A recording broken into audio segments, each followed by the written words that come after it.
pernah deh melihat fenomena-fenomena yang ada di bumi. Di geografi, kita belajar tentang fenomena-fenomena yang ada di bumi.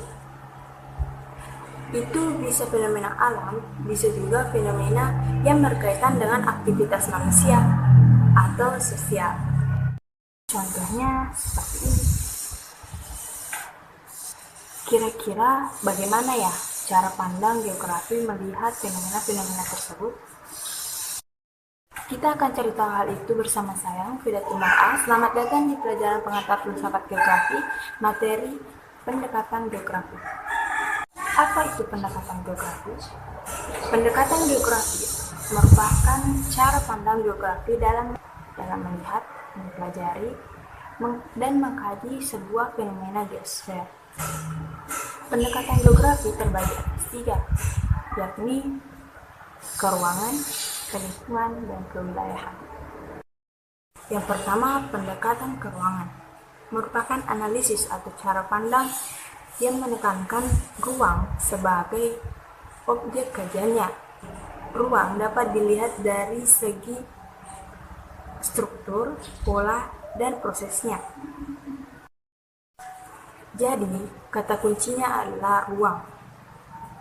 Ruang itu bagian di permukaan bumi yang sedang atau akan kita analisis. Ukurannya pun berbeda-beda.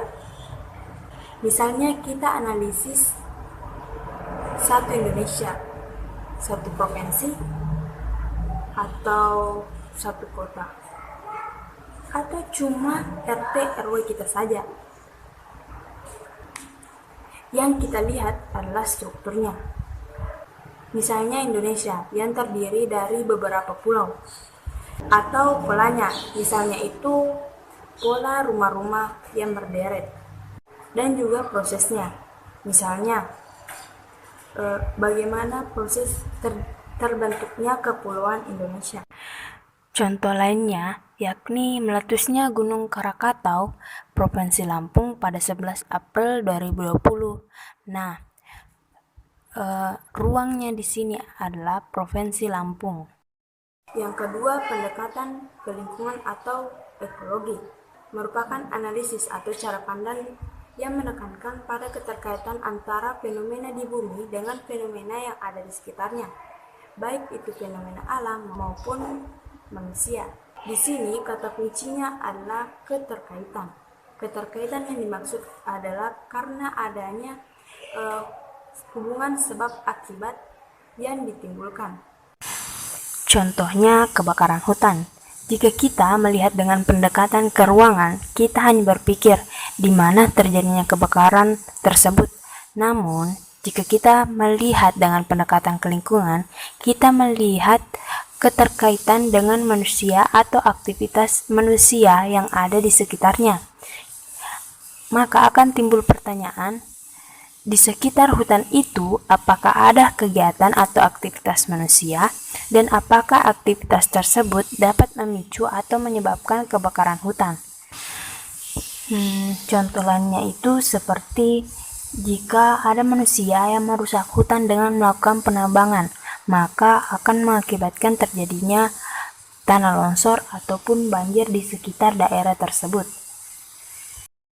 Yang ketiga, pendekatan kompleks wilayah merupakan perpaduan cara pandang antara analisis keruangan dengan analisis ekologi, atau kombinasi antara faktor alam dengan manusia. Contohnya kebakaran hutan dan kemacetan ibu kota Jakarta. Jika kita membahas kebakaran hutan lagi, kita gabung antara lokasi pola-pola kebakaran hutan dan apakah ada kegiatan manusia yang ada di sekitarnya yang menyebabkan kebakaran hutan tersebut.